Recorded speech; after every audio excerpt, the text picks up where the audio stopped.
ఉంది, ఎవరు చేస్తే ఎందుకు చేశారో దాని మీద హైకోర్టు దీనిలో పరిధి పెంచవలసిన అవసరం ఉంది. నెంబర్ 1.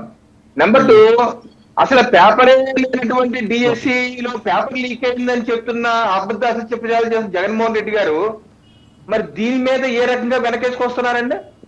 ఈ రోజు వైసీపీ పార్టీ వాదన ఏంటి? ఈ అరగంట పాటు వాదన ఏంటి? జరిగాయి అయితే ఏంటి, ఐలాండ్ లాక్ సీల్ వేశారు అయితే ఏంటి, మేము కావాలి అంటే ఏంటి?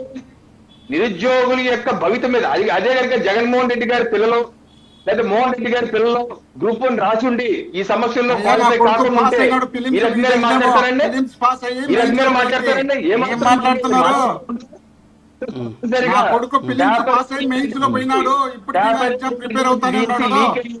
నారా లోకేష్ గారి రాజీనామా కావాలని చెప్పి అడుగుతూ జగన్మోహన్ రెడ్డి గారు నైతిక బాధ్యత తీసుకుని రాష్ట్ర ప్రజలకి క్షమాపణ చెప్పి రాజీనామా ఎమ్మెల్యేగా రాజీనామా చేయాలి.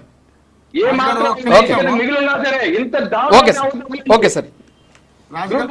సంబంధించి 1,00,000 మంది విద్యార్థులు మనుషులైనా వీళ్ళు అసలు.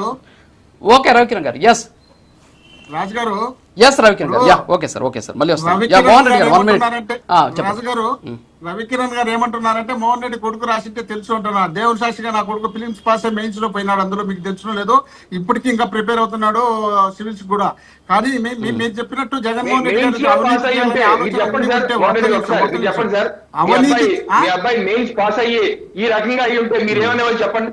అరే ఫిలిమ్స్ పాస్ అయ్యి మెయిన్స్ లో పోయినాడంటే మరి నేను ఎంత స్థాయి ఉంది నాకు? నేను కూడా అవునండి, తప్పుడు మార్కులు వేయకపోతే మీ తెలుస్తుంది బాగా. మోహన్ రెడ్డి గారు కూడా బాధపడుతున్నారు సార్, మోహన్ రెడ్డి గారు కూడా బాధపడుతున్నారట. ఓకే నేను కూడా ఒక ముఖ్యమైనటువంటి వ్యక్తి, ఒక ఎమ్మెల్యే క్యాండిడేట్ గా ఉన్నాను. సరే సార్, ఇప్పుడు ఏమంటారు సార్ మోహన్ రెడ్డి గారు? సార్ ఒకటి సార్ ఒక్క నిమిషం టైం అవుతుంది. మోహన్ రెడ్డి గారు మోహన్ రెడ్డి గారు ఒక గ్రూప్ 1 ఆస్పిరెంట్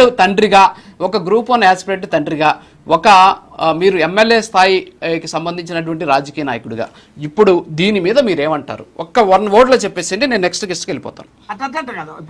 ఇప్పుడు మీరు ఆ ఉద్దేశం ఉంటే మరి అట్లా అవకాశం ఉంటే నేను ఎందుకు తెచ్చుకోలేకపోయినా నా కొడుకు ఎందుకు రాలేదు అది మీరు చెప్పండి. Films pass